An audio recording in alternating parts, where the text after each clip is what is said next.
Welcome back to The Explainer. Today, we're jumping straight into it. We're taking a trip, a slightly terrifying time-traveling trip, back to the mid-14th century. We're going to talk about the Black Death, but more importantly, we're going to look at exactly how humanity actually managed to survive it. And, speaking of time travel, I have to give a quick shout out to the fantastic on-screen host of our series, stepping right out of his glowing portal. Welcome back, Xipil. I see you brought your absolute best traveling gear for this one. The oiled black leather coat, the top hat with that signature Aztec braided headband, your wooden walking cane, and of course, the iconic bird beak mask. Make sure you keep that mask tied on tight, my friend, because in 1347, an unseen killer is about to bring civilization to its knees. And honestly, you're going to need all the protection you can get. Now, the origin of this whole nightmare is what we're going to call the Silk Road Spark. You see, long before it ever hit the shores of Europe, the plague bacterium, scientifically known as Yersinia pestis, was already on the move. It originated in Central Asia, right around modern-day Kyrgyzstan, and it traveled quietly. It basically hitched a ride across the vast, super interconnected trade corridors of the Silk Road. Understanding how it moved geographically is absolutely crucial here. Before 1346, the bacterium was just steadily creeping along those trade routes. But then, a massive turning point hit during the siege of the Genoese trading port of Caffa in Crimea. The disease strikes the besieging armies, right? So fleeing merchants scramble onto their ships to escape the war, completely unaware that they're unwittingly carrying microscopic infected fleas riding on the backs of black trade rats.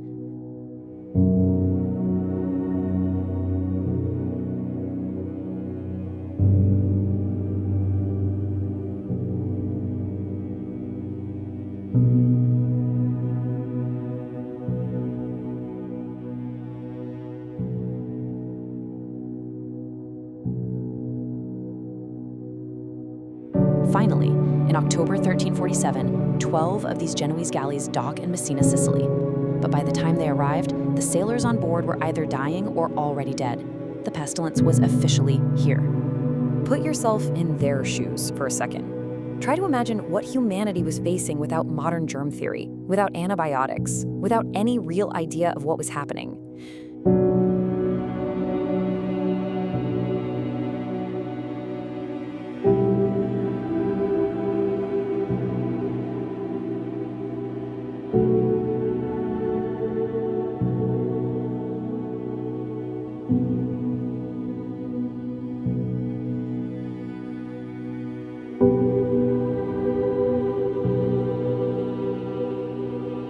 And the crazy thing is, the plague didn't just attack in one way.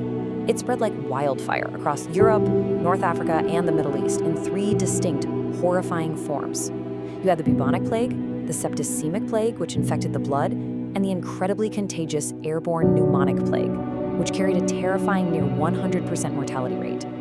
People were literally defenseless against an enemy they couldn't even see. When this invisible killer finally hit dense urban centers, the impact was, well, it was catastrophic.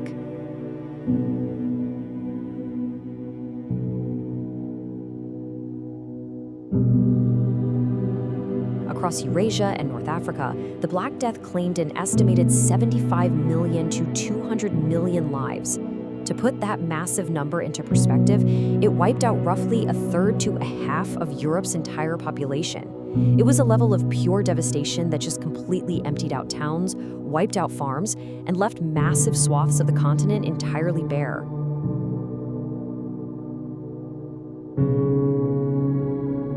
Major cities like Florence, Paris, and Venice, they each lost an estimated 60% of their citizens in less than 2 years. Just let that sink in for a second. 60%. Streets that used to be packed with people gradually emptied out.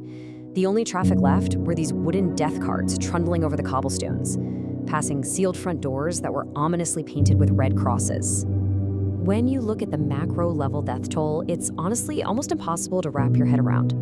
But here's the thing, humanity's story doesn't end there. So I have to ask you, Xipil, as our host looking out over this medieval landscape in your protective gear, how did humanity actually pull through this when medicine literally had zero cures to offer? Well, the answer lies in radical adaptation. We're talking about unprecedented public health innovation. Let's actually break down what that innovation looked like on the ground. The Republic of Venice pioneered a radical, absolute game changer of a concept for disease control: and that was isolation.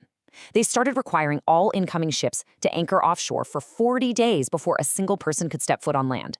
And this is actually where the word quarantine comes from. It's derived directly from the Italian phrase quaranta giorni, literally meaning 40 days. This was a massive conceptual leap for the time. Let's look at the actual organized steps they took to pull this off, because it wasn't just about parking ships. First, like we said, they held ships offshore for that strict 40-day quarantine, literally measuring the time with hourglasses. Step 2, governments formed dedicated health boards. They needed to manage the crisis systematically, not just panic. Step 3, they established lazarettos. These were isolated island hospitals used to keep the infected completely away from the healthy population. And finally, step 4, they started enforcing strict street cleaning and isolating infected households. Through these incredibly structured public health measures, and by slowly building up natural human immunity, they actually began to stem the tide.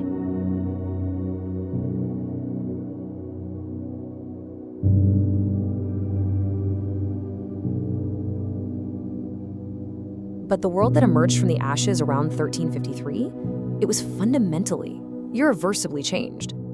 In the old world, you had this super rigid feudal system that completely relied on tied peasant labor. But the sheer scale of the population laws we just talked about created a massive labor shortage, which basically shattered that whole system. And this monumental economic shift is exactly what we now look back on as the true foundation of the European Renaissance. Because human labor was suddenly so unbelievably scarce and expensive, craftsmen were highly incentivized to invent new labor-saving machinery. The heavy storm clouds kind of parted, and living standards actually started to improve for the survivors. This immense, unthinkable tragedy essentially forced society to innovate. It broke the old economic chains and set the stage for this incredible era of artistic, scientific, and cultural rebirth.